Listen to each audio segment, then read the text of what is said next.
با عرض سلام و ادب خدمت دوستان و بینندگان عزیز، تصاویری را که مشاهده میکنید بنده از یک قطعه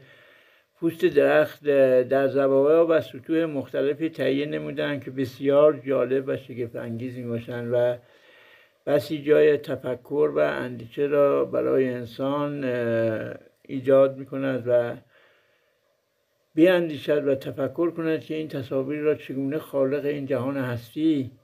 در یک قطعه چوب بسیار کوچیک، شاید 2.5 سانت در 2 سانت، این همه تصاویر خلق شده است که در کوچکترین حرکتی یا زاویه‌ای که ایجاد می‌کنید یک تصویر جدیدتر و یک شگفتی خارق‌العاده دیگری را مشاهده می‌کنید. انسان را به تفکر و اندیشه وامی دارد.